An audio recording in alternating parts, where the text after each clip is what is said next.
until sundown Monday, December 20th. I'm asking businesses, other states to join us in the recognition of our Kentuckians who are struggling so badly. Next update, some potential good news from the candle factory in Mayfield that we are actively working to confirm this information. All of this is being reported by the business. We pray that it is true, but we are working to confirm it. So according to the business, 110 individuals, 94 are alive and have been accounted for. Again, we are working to confirm that. 8 are dead. We found 8 bodies, and 8 are missing. We feared much, much worse. And again, I pray that it is accurate. But with no phones, with 15 plus feet of wreckage that had a dozen backhoes trying to pull things off of it, there was no way at the time to know how many individuals made it out. So we very much hope that that is true. We have opened up our state parks for housing for impacted families. Pennyrile is already full. I think we have 100 plus adults and a lot of kids that are out there. We're going to guarantee at least 2 weeks of stay. There may be other options by the end of that, but we're not going to let any of our folks go homeless. We currently have distressed families at Kinlake and Kentucky Dam Village.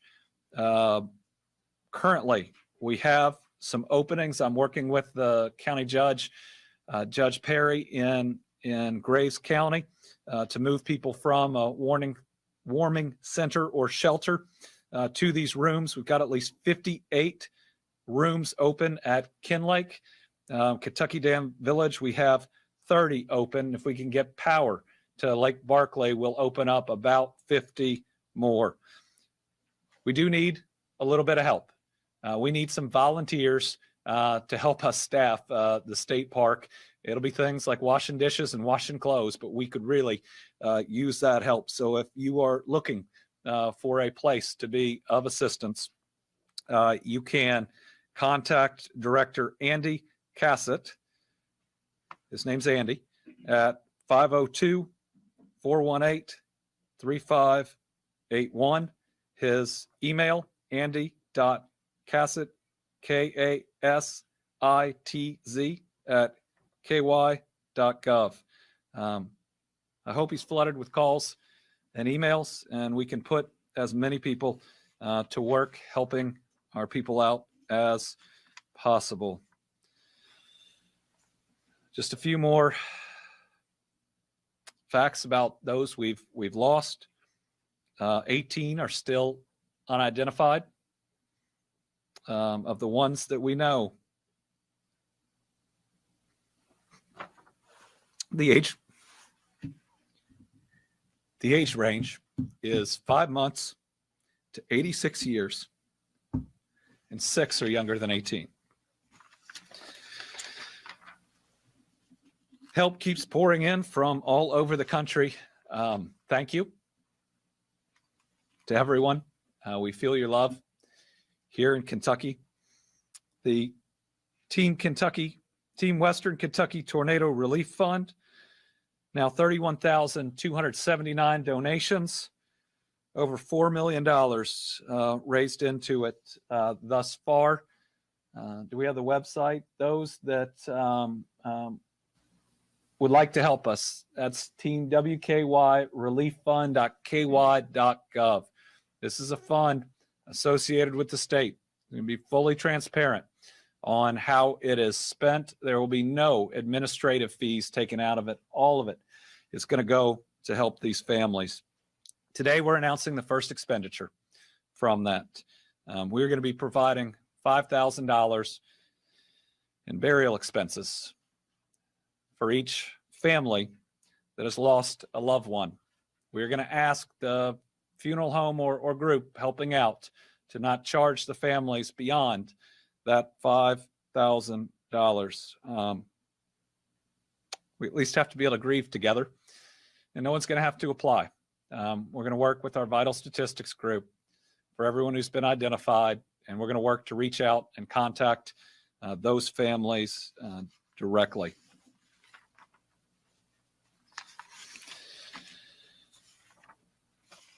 Right now, we think we have about 30,000 Kentucky homes that are without power. Significant debris removal going on right now, but there's just a mountain of waste. It is going to take a significant amount of time.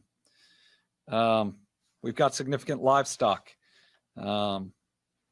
dead in all of the areas. There's ongoing cleanup with that too. Department for Community-Based Services in Mayfield suffered damage, cannot serve the public at this time. A mobile unit is in process to get down there so it can provide those continuing needed services. Those that have needs for the Department for Community-Based Services can call 1-855-306-8959 or applying for help online through the Connect site.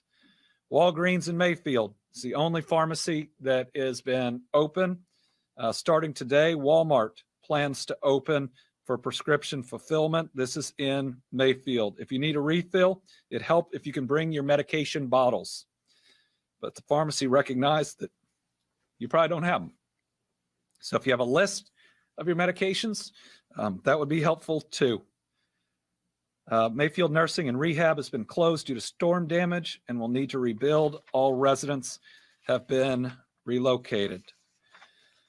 Kentucky State Police is asking, especially in the Graves County area, for any family members of missing loved ones, you should report to the office building of His House Ministries to provide a reference standard to law enforcement for identification purposes. It's located at 1250 KY 303 in Mayfield.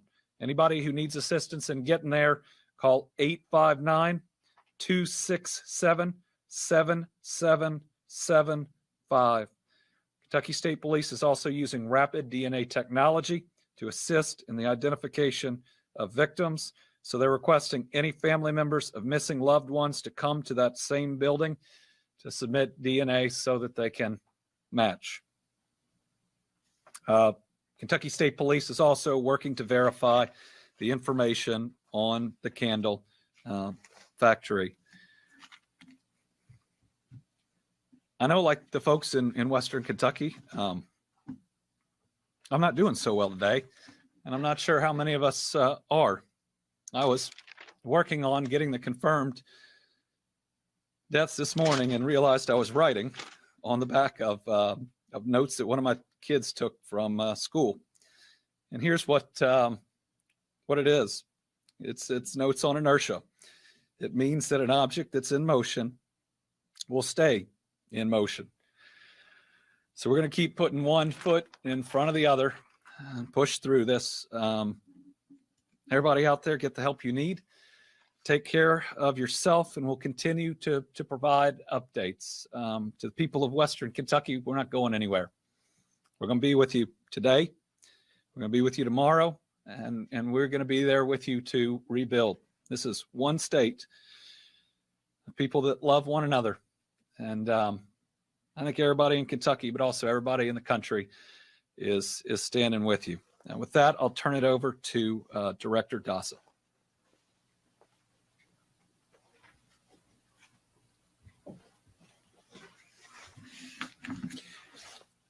Thank you, Governor, and good morning.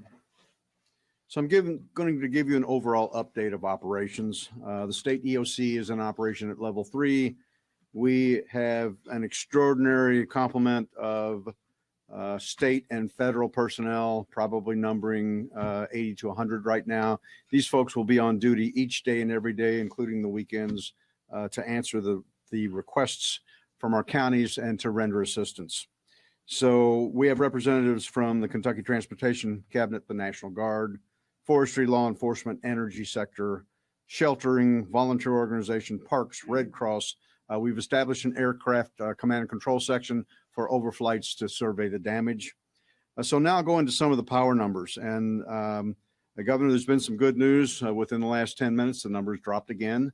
We are literally at 28,531 outages as of this moment. This is a remarkable outcome when you look at the damage that has been impacted across our Commonwealth. So approximately 95% of potentially impacted power lines have been assessed. That's a big thing.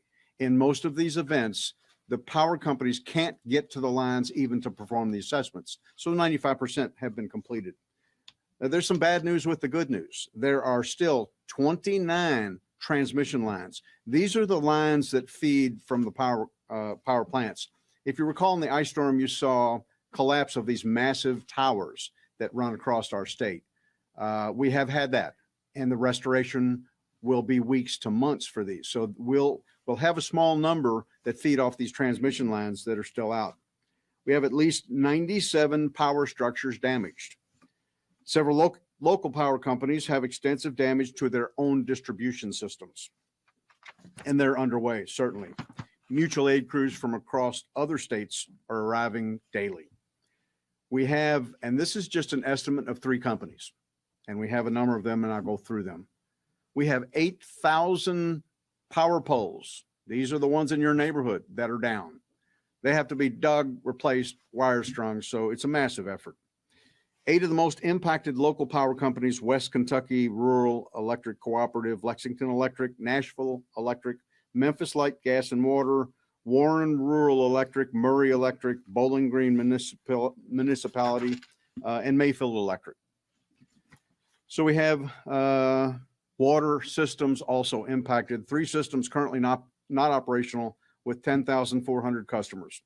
11 systems currently with limited operational capabilities for about 17,000 customers. These are boil water advisories. We're certainly familiar with those in other impacts. The division continues to coordinate with all municipal utilities. We are delivering generators as we speak. Our regional administrator will speak to some of the generation opportunities and things they're bringing over Target here in a second. In Graves, in Mayfield, they're experiencing overload in some circuits, and that is to be expected because of the level of power that they're trying to restore. Generators arrived at Mills Nursing and Rehabilitation this morning, and they've restored heat. We're coordinating with FEMA, the U.S. Corps of Engineers, and Department of Public Health to provide water. Certainly water's in high demand in Mayfield and in other communities. We are bulk drop shipping water, bottled water to command centers across the state in the impact area. We have requested and received, and again, folks, I can't stress the amount of federal support that came so quickly. I can tell you from just being a veteran of now 17 disasters, it takes time to get wheels rolling. We had USAR teams, these are federal urban search and rescue teams, on the ground before I had finished submitting the request. Gracious Sheck just overnight approved 3 additional USAR teams to do wide area searches. We're doing the known impact, and now we have to search all of the debris areas. The forward elements of those teams arrived last night when they were requested yesterday. So folks, pulling out all the stops. In Hopkins, we're assisting providing generation to Dawson Springs Independent School. That's a key issue. That was assessed last night, and we'll have something on the way. In Dawson Springs, obviously electric is still down and water is being reestablished. Verizon also set some mobile cellular units in place last night. So with that, Restoration is ongoing. This, again, is not going to be a week or a month operation, folks. This will go on for years to come. This is a massive event, the largest and most devastating in Kentucky's history. And I'll close with saying the key here is our thoughts and prayers and our hearts go out to all of the victims, to all of the families, and to the families of those who are still missing. This is a horrific event, and prayers will help. Now I'll introduce Gracia Scheck. Gracia was with the governor and I yesterday as we again toured the area with the Secretary of DHS, Alejandro Mayorkas. It's always a challenge to pronounce the secretary's name. And also Gracia's immediate boss, the FEMA administrator, Deanne Criswell. These were remarkable folks. I spent the day with them. The governor was with them. They get it and they care. And Gracia, in syncing with Administrator Criswell and Secretary Mayorkas, had our application all the way to the White House with approvals, waiting for the signed document. And that's how quick this thing moves. So thank you, Gracia, and please update us on FEMA.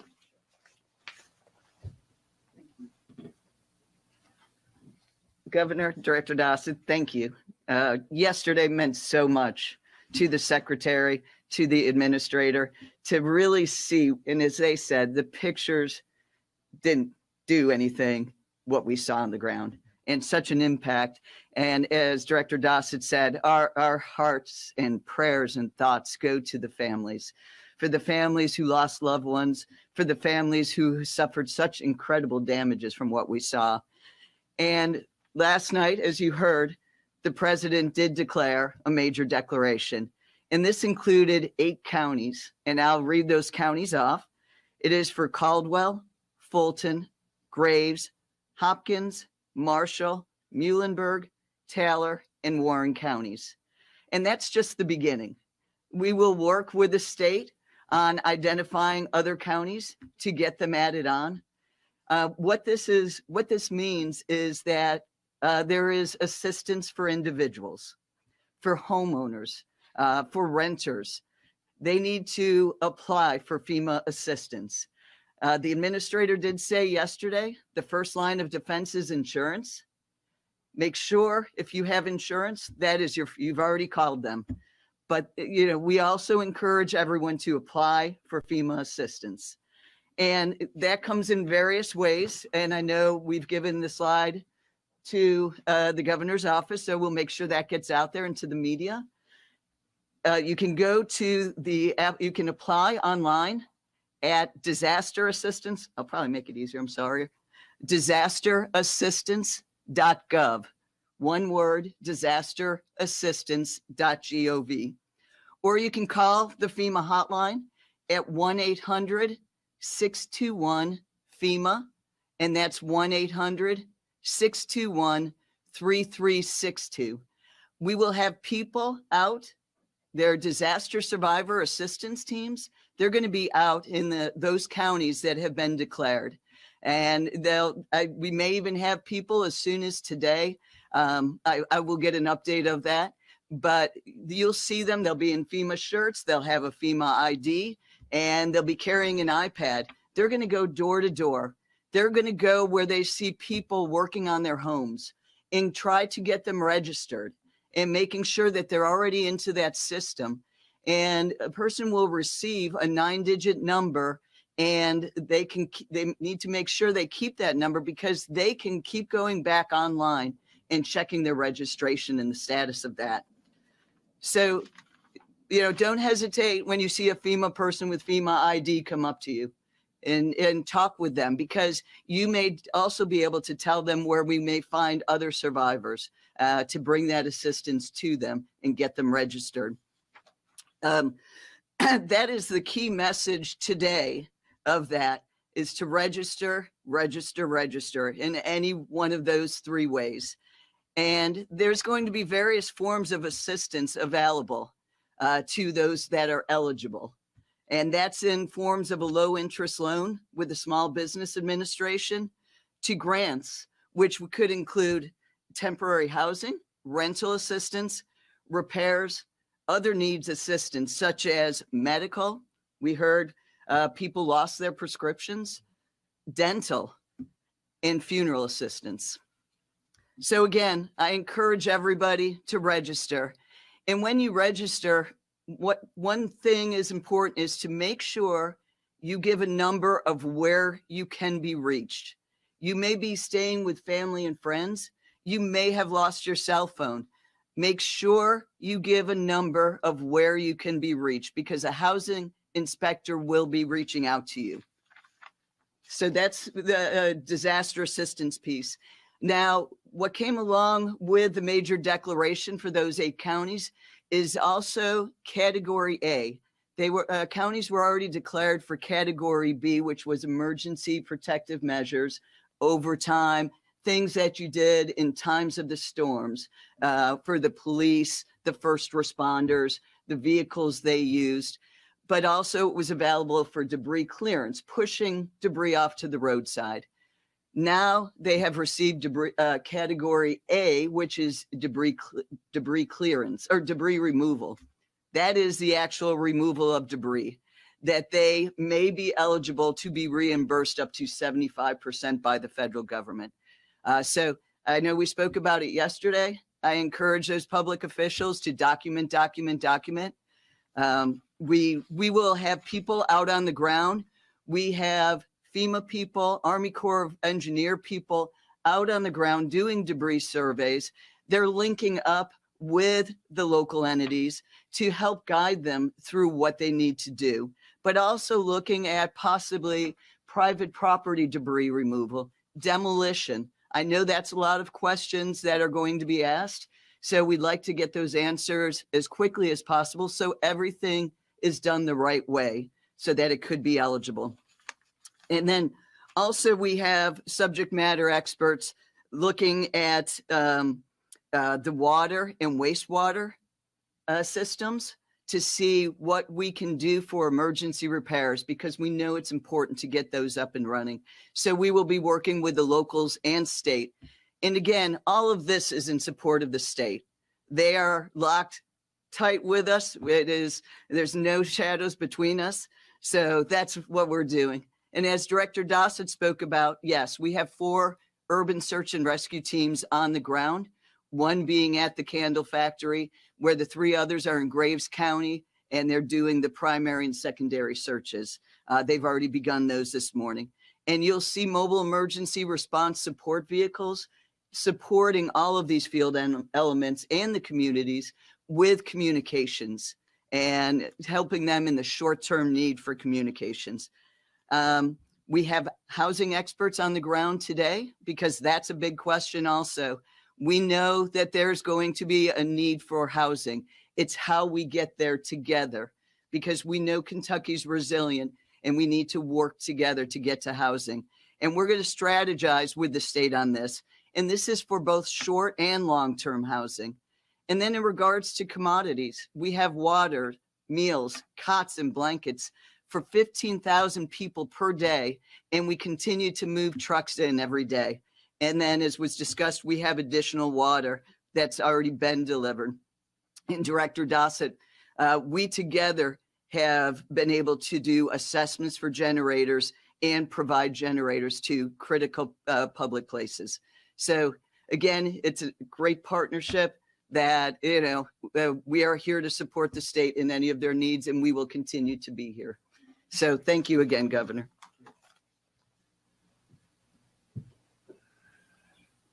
All right, we'll open it up to questions. We've got 5 that are here with us today, 5 journalists and others on the line. So we'll start with Georgia MacArthur. Okay, we'll go to Carolina. Governor, your voice is shaking this morning. You nearly broke down. You were announcing some of the ages. How are you feeling? How are the people of Western Kentucky feeling, the ones that you've seen? Just how is everyone doing? I mean, people of Western Kentucky have gone through an unspeakable trauma. I mean, it's traumatic. Even being there helping. You go from grief to shock to being resolute, span of 10 minutes, and then you go back. It's hard to understand how something like this or why something like this happens. It is just awful. And the people who lost everything but are still here with us, it's hard to think of them as lucky, but this is really hard. But we're going to make it. We put one foot in front of the other, make sure we have the inertia, and we'll rebuild. There's going to be grief. There's going to be cleanup. But then we're going to make sure that everybody gets back on their feet. We do have a lot of support out there. I mean, the whole country is calling and trying to help. Actually, one of the biggest challenges we have in these counties is too much in many ways. How to coordinate an unprecedented amount of goods and of volunteers. And, but there's a lot of love out there. Bill? Have you heard from the president on when he might be in Kentucky to tour the damage? We have heard that the president is coming to Kentucky, and we are working to coordinate a visit. We don't have any details yet about it, but President Biden called me 3 times on Saturday, and has moved faster than we've ever seen on getting us the aid we need. We will welcome him here. We will thank him for his help, and sadly, we'll show him the worst tornado damage imaginable, certainly the worst in our history. Tom. Thank you, Governor. I'll throw 3 quick ones at you. Are we going to have more Kentucky Guard members activated? Will the housing that FEMA helps with, will that include the trailers that we remember, like from Katrina and what have you? And can you, for clarification's sake, explain what a reference standard is? Most people don't understand what that is. Is that DNA? Is it photos? Is it? So they're going to need the Kentucky State Police, if you're missing a loved one, are going to need information, photos, whatever you can bring about your loved one that would help identify them. I'd bring as much as you can, and then they're going to take a DNA sample from you if you were related to them, probably for the worst case of the worst, and we still have unidentified bodies. We will call out as many National Guard as are needed. We in many ways it's almost limitation by equipment, right? Because what is needed, there is still search and rescue going on, but at some point that will switch to debris removal. We're assisting in some law enforcement capacities, but as power gets back up, that'll probably change too. If we need more, we'll have more. And what was the last one? Oh, FEMA housing. So FEMA housing is an ongoing conversation. We want to make sure that we get the most effective form. I think there's RVs. I think that there are, the type that you referenced. One thing FEMA's learned about us, though, is we take care of us. And people have opened up their homes already. And every time a house has power that comes back on, it's not just one family that's going to it. It's them and all their friends and maybe somebody they met just the day before. Kiati?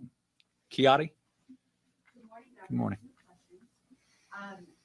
As we're learning new details this morning from the panel passing, going forward, will you have any recommendations on procedures or different scenarios that could take place if another event like this could take place in the future?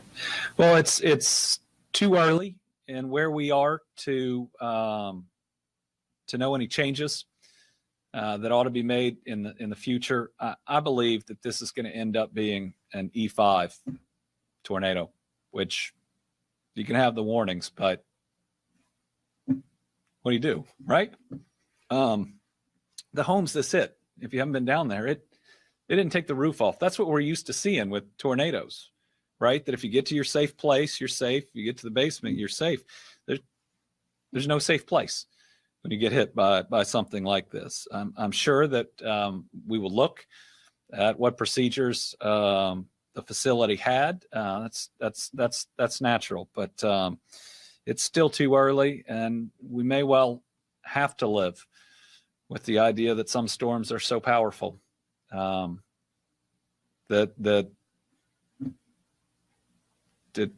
what we can do to protect ourselves is limited.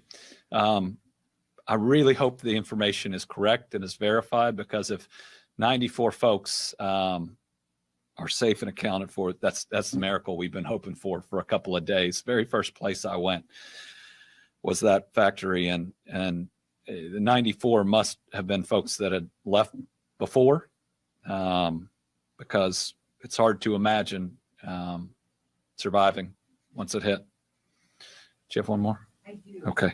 Today, December 13th, 1 year ago, we watched vaccines arrive to Kentucky. Yeah. We're still in a pandemic while this crisis in Western Kentucky across the state is impacting us. 1 year later, just your thoughts right now with what's going on with Kentucky. It's hard. We've had a pandemic the last 2 years. We've had a historic ice storm. We had flooding that had some of our eastern Kentucky towns underwater, and now we have this. We'll push through all of it because we don't have a choice, and we're strong enough to do it. John Boyle, WFPL. Hi, Governor. I wanted to speak specifically about the candle factory. Obviously, that's a big development if it does turn out to be true. And I know you guys are working on confirming it, but I wanted to get a sense from you, how confident the state is in that information at this point in the process, and then a little bit of, I guess, specific details on the ways you guys are working through it to verify that this information is correct. So we're verifying the information. So I don't have a level of confidence yet. This is information provided directly by the company. Kentucky State Police is working through the list of individuals they found. We just want to make sure they are okay, and then we need to proof whatever documentation it would take to establish the number of people who were there that we have to account for. We believe it's 110. We just want to make sure. So I can't give you a level of confidence, but this is the information the company's providing, and so I want to provide it to the public, and very much hope that it's true. I think the company has also pledged to cover funeral expenses of their families. Jack Bramer from the Herald Leader. Governor, of the 64 people confirmed dead, do you know how many have been identified? And of the 105 Kentuckians unaccounted for, do you have a county by county breakdown of those folks? I don't have a county by county breakdown with me now. We will work on getting that. And remember, that's fluid because people have to report somebody as missing.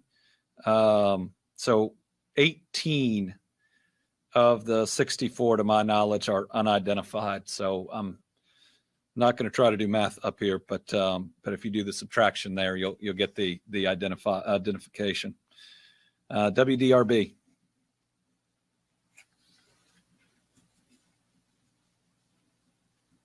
Nope. Okay. Newsy.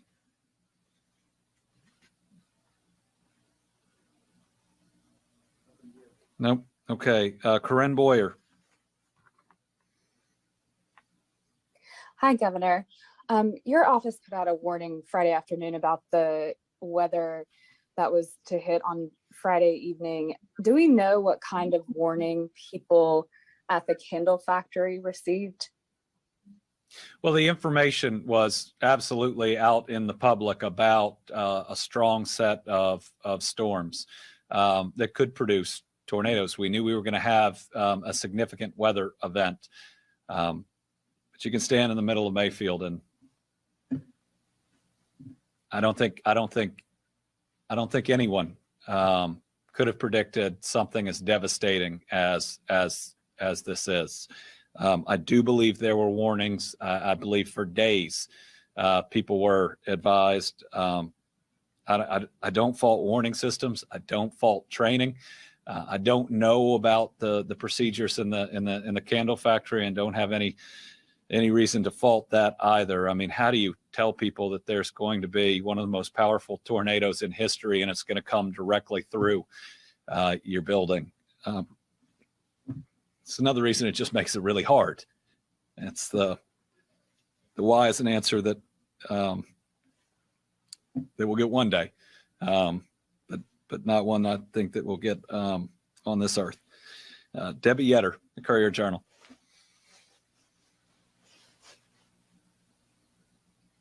Hi, Governor. I'm here. I wanted to ask, in terms of the candle factory, have the owners been cooperating or coordinating with emergency authorities? And ultimately, whose responsibility is it for establishing the deaths? I presume they aren't the official person to do that. And finally, is the search and rescue still going on at the candle factory? And what are you all finding? So the owners made several contacts yesterday, including to my office. We put them in touch. We were standing in the room with the coordinators there on the ground. The company does know, or should know, right, who was there, who works for them, and so they're an integral part of being able to contact folks. And remember, you couldn't contact folks for a significant period of time. In fact, I was working with AT&T directly yesterday that got 3 different counties up that had been entirely out, and it's really hard to do search and rescue to help to communicate with each other without it. The Kentucky State Police is the group that's currently verifying the information, and once that's verified, it will become official. Again, really hope it's real. Remember, there's still if the company's information is correct, there's still at least 8 unidentified individuals. So that operation is continuing. Right now, it's pretty much 2 12-hour shifts. One Louisville and one Lexington are managing. They sent down some incredible folks, well trained for it. They're coordinating with Mayfield's fire chief. Both the fire chief and the police chief in Mayfield are doing a phenomenal job. Police chief talked yesterday about how he had to take time to figure out which of his officers have homes anymore, that they'd been running for 36 hours before they could breathe and say, do you have any place to go home to rest? But the fire chief specifically wanted to thank Lexington and Louisville, and so many others out there. But the mayors of both those towns have reached out, have said, what do you need? Put them in direct contact with others. But everybody out there. I mean, when I was in Dawson, most of the volunteers were from Madisonville, which had been spared and had come to help.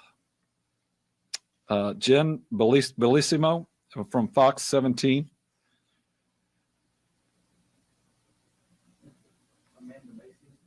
Yeah. Okay. Amanda Macias for CNBC.